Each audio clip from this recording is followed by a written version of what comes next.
Hi, my name's Eddie Barry. I'm a mental health clinical nurse educator. I'm also a survivor of complex trauma myself. I'm here today to speak to you about trauma and the different types. There is post-traumatic stress disorder, which is also known as single incident trauma. There's also complex trauma, which is developmental and a bit more tricky to rationalise and justify. But both of these traumas are ultimately adaptive tools that we have developed to cope in certain situations. With complex trauma in adulthood, those adapted tools become not really very helpful anymore, and the process of trauma-informed care is the way in which we firstly do no harm and secondly promote recovery from complex and single incident trauma. Unfortunately, re-traumatisation is something that consumers report quite too often. Key principles to avoid re-traumatisation and to provide trauma-informed care include safety, promoting trustworthiness, collaboration, choice, and with the hope that these combine to produce empowerment in our consumers. While these 5 key principles are important, what in my opinion is more important is the initial identification of the adapted tools, or also known as a trauma response. The philosophy of trauma-informed care that I like, it's a bit sort of dated in its expression, but it says, if it's hysterical, it's historical. And I like that because it reminds me of how, say for instance, somebody was bashing up a vending machine because the chocolate wouldn't come out, and I'm witnessing that. I can say to myself, this is a bad person vandalising, or I could also say to myself, what's happened here? Why is this response so disproportionate to the event happening? I'm standing watching somebody attack a vending machine over a $2 block of chocolate. Rather than saying, what's wrong with you, I need to stop and ask myself, what's happened to you? Why is it that you would elicit such energy into such a small thing? If I can approach it from that angle, not only will I be more therapeutic and trauma-informed in my engagement with this consumer, but I will also be protecting myself from aggression and from vicarious trauma. A personal philosophy is, when we were born, we were perfect. We had no hang-ups, we had no tendencies to behave in a fashion that people would frown upon. Keeping that in mind, that this person was once a perfect child, the philosophy is to ask what happened along the way when we approach for our engagement. We remember that no one wins when there's a fight. When there's a clash of wills and somebody is in a trauma response, nobody's going to win. A primary tool that I use is to remind myself that the first step is to validate distress. I don't like to get involved in debates or power struggles. I like to say things such as, gee, you look really distressed and that must be terrible. Three common things that I try to remind myself also is that, one, there is likely to be a primal brain engaged at this stage. The prefrontal cortex will not be working. Reason will have gone out the window and the trauma response will be in full flight. Two, there's likely to be a power or an authority sensitivity. If I come across to this consumer as I'm a jailer, I'm a key holder, I'm a policeman, remembering I might likely be in a uniform, there's going to be a power imbalance, and there's going to be problems if I am perceived as misusing that power. The third is there's going to be a rejection sensitivity. If I then dismiss the concerns of the trauma response in the consumer, they're likely to feel rejected and therefore re-traumatized once again, as though the trauma goes in waves. First it's the vending machine, then it's the authority of the nurse that's attended, and finally it's the dismissing of the nurse that's attended. Remember, the person in the trauma cycle was once a perfect child. Remember, you were also once a perfect child.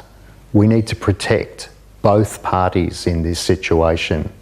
We need to approach with unconditional positive regard, firm boundaries, mindfulness of the power imbalance, mindfulness of the rejection sensitivities and the authority sensitivities that would be going on, and we need to have compassion.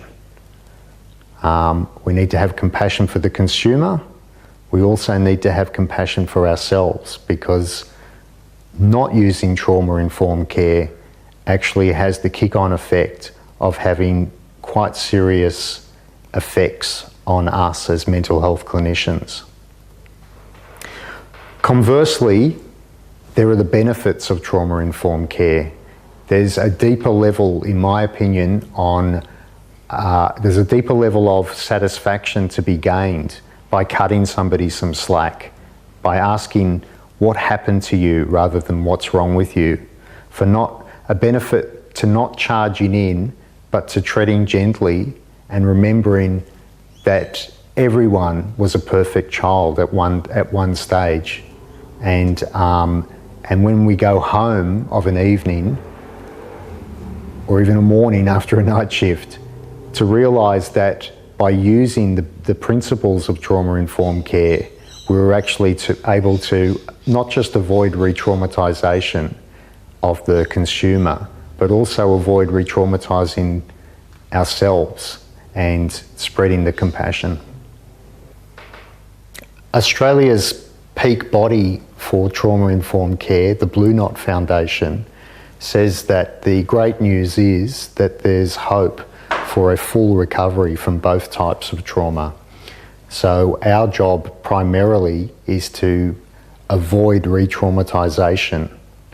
I'd like to suggest that you maintain a compassionate, trauma-informed mindset when viewing the following stories.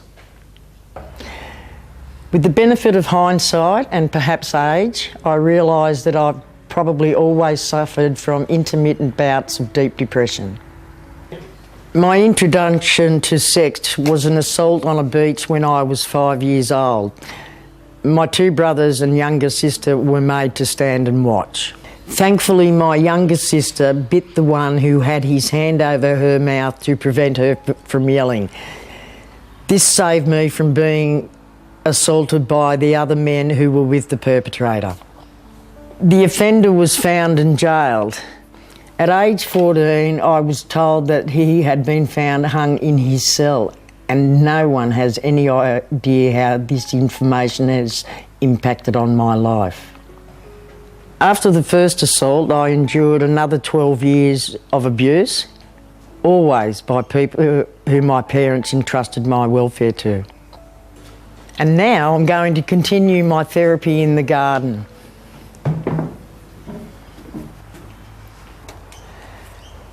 When I was 17, my parents took me to see a psychiatrist because I was often angry and tearful. I was criticised for not smiling and was moody.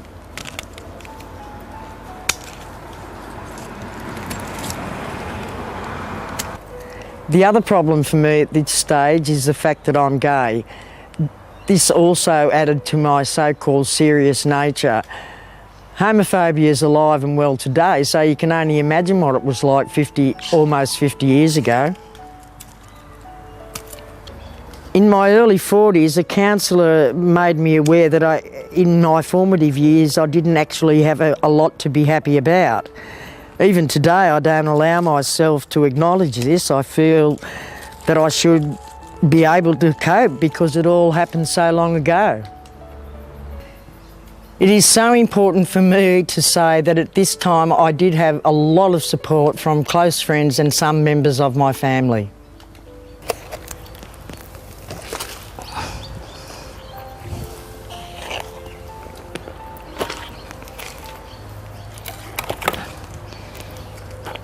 My most recent breakdown, for want of a better word, occurred in August 2011. Personally, I think there were several contributing factors to this. My brother died in 1999, my best friend had a stroke in 2001, and I had a heart attack a month later.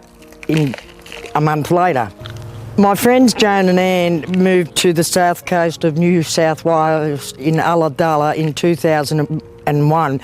This was especially difficult for me as Joan had been in my life since I was 27 years old. I actually thought I'd never see her again. In 2008, I moved to Ulladulla. I could never have imagined what was to follow.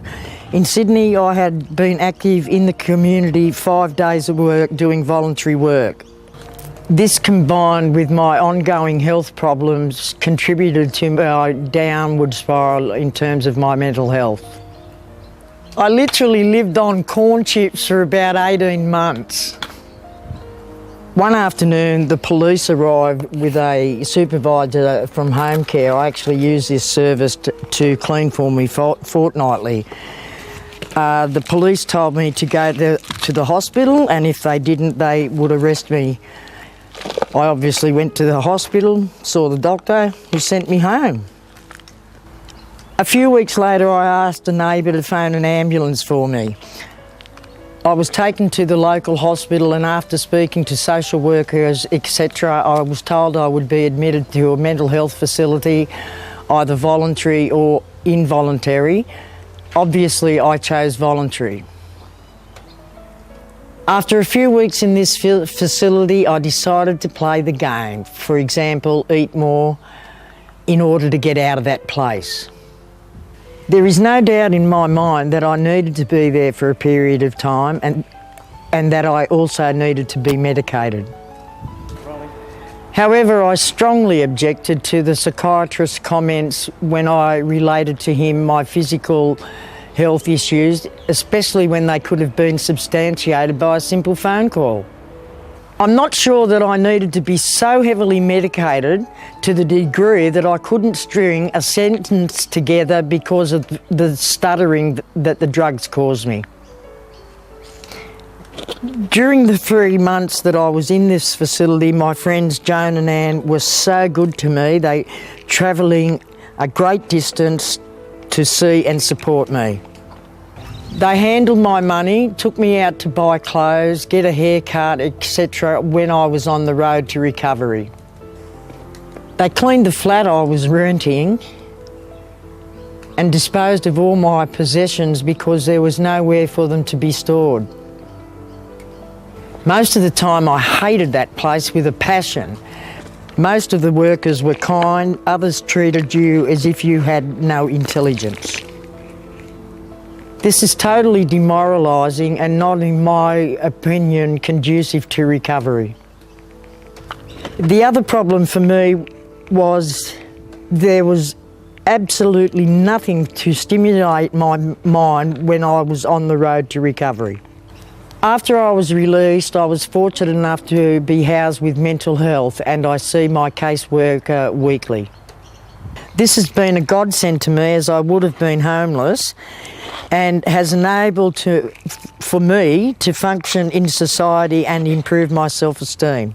The other benefit of my ongoing recovery was the introduction to the Helping Hands garden at the Jim De Silva farm. This has been a major factor because I love gardening.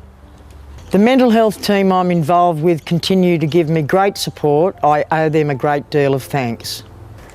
Some time back I told my friend Joan that I didn't think I would be here if it weren't for her and Anne.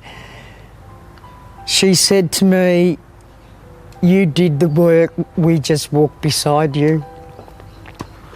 Without these two women, I don't know where I'd be, but I'm here and I'm happy in my recovery. Mine is not a happy story, but it's a true story. Everything was fine until I reached about 23 years of age, and I was driving taxis of a night. I was working hard. I was working 6 nights a week and making good money and what have you, and I had to supplement my work with either drinking alcohol, taking drugs, or smoking cigarettes, or probably doing a lot of things that I shouldn't have been doing, and it eventually took its toll on me. I thought I was indestructible, but that wasn't the case. So I had to put up with a lot of things were happening in my body that I couldn't quite understand what was happening, and they weren't able to diagnose me at the hospital, which really freaked me out quite a lot. I couldn't sort of get my head around what was wrong with me. So while I was in hospital, I was very frightened because they weren't able to diagnose me, and I ended up running out of the hospital ward up the middle of the street in pyjamas, which was a little bit risque at the time. And a big white van pulled up and grabbed me and threw me in the back of it, and they took me back to see a shrink who I'd never seen before, and he put me on antidepressants. And I don't know whether that sort of worked or not, but from there it kept on accumulating and growing into this psychosis that I couldn't stop. And it just took me over, and I just couldn't do a bloody thing about it.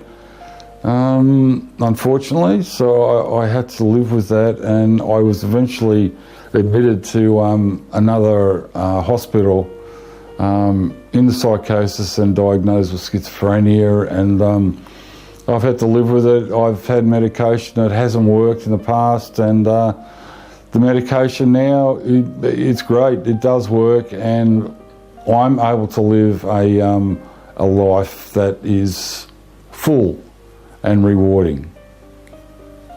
I got married and had 5 beautiful children, and we unfortunately lost a child to a tragic accident that happened on the last day of school when he was 13 years old.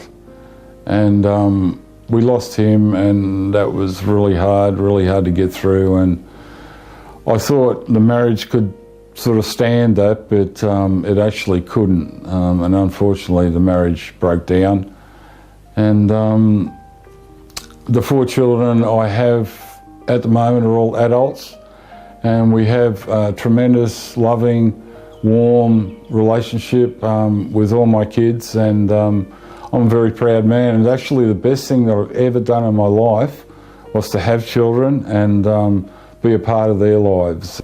So after that we moved to the Blue Mountains, and we led a very healthy, happy life up there. And then unfortunately my marriage broke down, and we separated and what have you, and after that time I was free of all medication for a long time. I'm talking, you know, a long time. And I think because of the marriage breakup, I was by myself and I found it hard, and I used to work 24/7. You know, I was driving a school bus during the day. I was working as a cleaner for the council at night. In the wee small hours of the morning, I'd come home, I'd clean resorts down at Echo Point, and then I would do Kmart on the way home, clean that, and I'd get home at 6 o'clock in the morning. I'd be up again at 7:30 to drive the bus again. And that went on continually for quite some time until I virtually drove myself into the ground and the psychosis came back. It was just a stress-related thing that I could do nothing about. So to this day, I'm still taking medication, and that was quite some time ago. That would have been 6 or 7 years ago, and I'm still on medication now. Hopefully, you know, I might get off it in the future. I tend to hope that I do get off it. I was diagnosed with throat cancer. I had chemotherapy for 3 months, which was absolutely horrible. And then the doctors operated on me. They cut all the cancer out, and that was about 3 or 4 years ago, and it hasn't come back so far. So I've been very lucky to have one of the best surgeons in Australia do the operation, but unfortunately under the anaesthetic I had a pretty heavy duty stroke. So when I woke up out after the operation, I could not move a thing, and I had bits and pieces and scars and what have you all over me, and I could not move. I couldn't even wiggle my little toe. I couldn't even do that. And that went on for about 2 or 3 months, and then I started to get some mobility back on the legs, and I started to do rehab, which took about 6 months before I could get up and walk again, which I did. And for some reason, I mean, I've still got very, very limited down the left-hand side of my body. It's all tingly and it's all numb, but I can still use my limbs to walk and to do stuff. You know, I can still play guitar, play sax and all that stuff, so that's pretty cool. And the psychosis I experienced was very negative and very harmful, and it was something that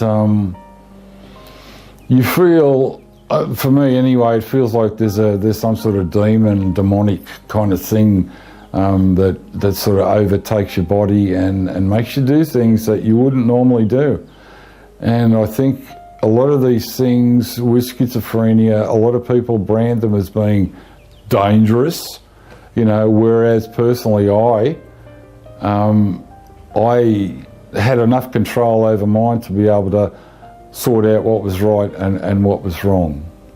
So in psychosis, it's very debilitating for the person that it's inflicting. It's one of those things that, you know, you might get through it and you may not. There's a lot of people that don't get through it, but it is a very, very negative, dark thing that just overcomes you, and you can't do a thing about it. You just got to ride the wave. So with psychosis, it's a very debilitating illness, and I can see it coming now, so I can do something about it. And that's very good for me because I can, you know, I can pick out the real from the, you know, the unreal stuff and deal with it as I can. So I've had to battle with drinking and drugging my whole life, but I've been free from it for the last 25 years. And I had to fight long and hard to get back on the road again. But now I'm on the road and the road's sweet. So my experience is that I now write songs to express my feeling about my life and people that generally do have disabilities. and I hope that my words and my music can add to their lives.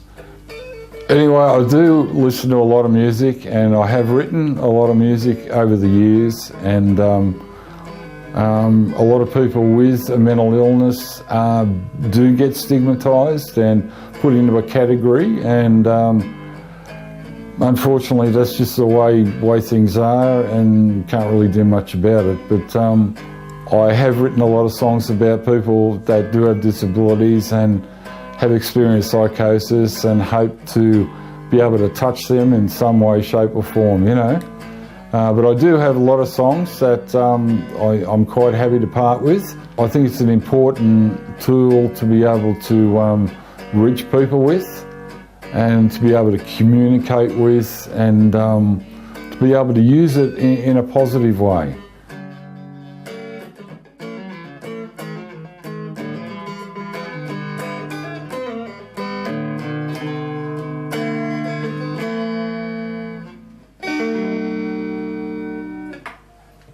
Over 10 years ago, I was working in health and education in a rural community. After work one day, I grabbed some books with the intention of going to the library on the premises. I took a shortcut across the courtyard. As I stepped through the glass doorway, I tripped and fell, spear tackling the brick wall and door in front of me. I then went down, hitting my head on the culvert. Finally, I fell backwards on my head and spine, hitting the ground very hard. I was out to it for some time when my workmates found me and helped me to the main office. I don't remember the drive to the hospital. Whilst in the hospital, I kept pressing the buzzer and telling the nurses that I was getting worse. Eventually I was released from the hospital that evening, and my workmate took me back to work.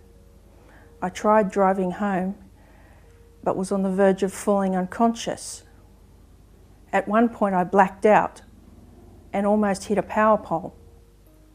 At home, I could barely get my shoes off because of the pain in my spine and head. My workmate came and dressed my wound and left. I fell into bed fully clothed because I was in so much pain I couldn't change. I lay there for 3 days until I was awoken by my boss at the front door. From that time onwards, I was in severe pain with no diagnosis of my physical or mental state. I knew my arms were not normal because I could barely use them, especially due to pain. Worst of all, I was made to work. After a year of struggling, my lower back gave in. Even though I was not able to, I was forced to continue to work. I was sent to a counsellor to find out why I couldn't work. She referred me to a psychologist who told me I had post-traumatic stress disorder, and eventually I was given the pension. At last count, I've seen 23 psychiatrists. Only 3 of those have had any idea how to treat me, and out of the 3, only 1, the doctor I see now, is really skilled in the treatment of post-traumatic stress disorder. I have had to fight to be heard. In the early days, I suffered severe depression and anxiety. I've developed a range of diseases that include diabetes, psoriasis, multiple allergies, and stomach and gut disorders. I am now on medical treatment, which includes medication for mental illness, which also has the benefit of easing my pain. I've joined a self-advocacy group for people with disabilities, and I also see a psychiatrist and a psychologist who help me with cognitive and coping problems. My friends are people who are prepared to stand with me and even fight for me. They have been an enormous help on my journey. I have tried meditation, yoga and Tai Chi. These have proved helpful. I also keep a diary, which helps because I no longer have to try and remember stuff for appointments and other things. I've learned not to hang out with violent or abusive people. I need to keep myself safe from mental and emotional stress. And I certainly don't watch violent or aggressive TVs or movies if I'm feeling depressed or anxious. I stay away from recreational drugs. They don't work and only make things worse. I don't abuse prescription drugs either. After consultation with my doctor, I have set limits on my use of prescription drugs. I continue to use my talents and even develop new ones. I go to art classes. I also enjoy vegetable gardening, and I like to draw and sew. Overall, I find it very fulfilling, and it's important to keep my mind and body active. I've learned that doing things I like with others is better than being alone. I have a family who accept and help me. I have also joined a mental health organisation where I can be with like-minded people. I have found that my Christian faith has helped me in times of extreme agony and suffering. I have learned to take responsibility for my physical and mental health. I eat good food, exercise and see the doctor as he recommends. I also brush my teeth twice a day to remove toxins. I now recognise when I'm feeling anxious or depressed. I telephone my counsellor or my psychiatrist to discuss problems. I try not to take my frustrations out on others, but seek help. I have a list of activities that de-stress me, so I've written them all out and stuck them on a piece of paper on my fridge to look at every day. They include: don't make major decisions when I'm having a bad day, especially when I'm anxious or depressed. Have a long, warm shower or bath, and to put on my coziest pyjamas, then go to bed and sleep. Whatever the problem is, it can wait till tomorrow. One thing I like to do is to gently rub moisturiser all over my body after a shower, massaging between my fingers and toes especially. I've learned to do facial and scalp massage. I use my fingers to gently massage my temples, working in circles. I then rub my fingers over my scalp from front to back to give a gentle, soft feeling. After a few minutes, I find that massaging my head helps me to focus my mind. I also play soothing music that I like. I allow myself to retreat from the world for a time, but not too long, because too much withdrawal is not helpful. I find a safe and quiet place because noise is distressing. I recently went to a post-traumatic stress disorder retreat in Bundanoo, New South Wales, where I learned skills towards reducing the effects of post-traumatic stress and hopefully eventually getting well from it. I will continue to work for the rest of my life on being well. Having suffered trauma and survived, I have learned that no matter what horrors I experience, I can survive. And when I think about that, that is truly amazing. At this point in my life, I know that I am a worthwhile person, unique and special in many ways. I am currently working towards setting up a trauma group for people who have post-traumatic stress or any problems caused by trauma. As a worker in mental health, no matter what your role is, or however long your interaction or relationship with this individual is, the research shows that small acts of attunement, in other words, really seeing this person, acknowledging them and their experiences, listening to them, trying to understand, and if you get it wrong, as you sometimes do, being able to offer an apology, conveying your caring. These small acts of attunement are healing in themselves, and they're cumulative.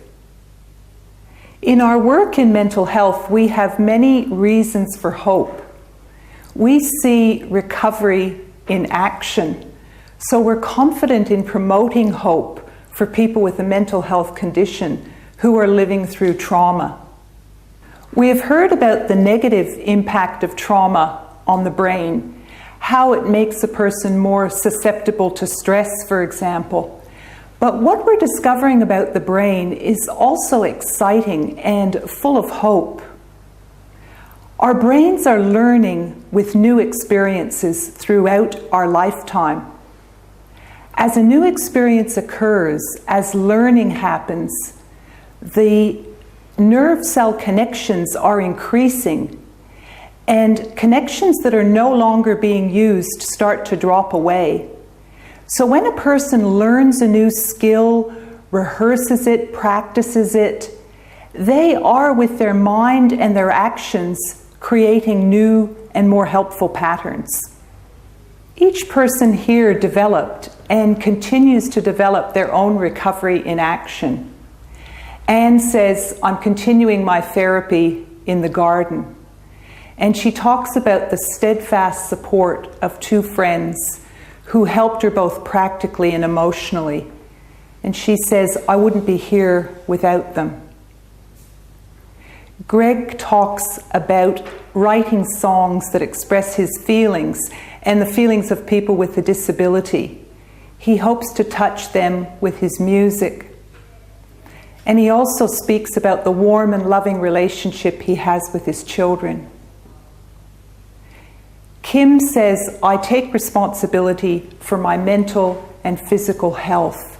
And she does this in so many ways. One of the things she does is to develop a list of ways to de-stress herself, and she applies those to herself. And she has also found mental health professionals she can trust and access. Thank you to Anne, Greg, and Kim, who have chosen to open their lives to us in the making of this film. They have had courage in doing so, and a desire to help others with their efforts. Thank you to the Shoalhaven Mental Health Fellowship and the committee, and the Shoalhaven movie makers for this film, Living Through Trauma. Thank you.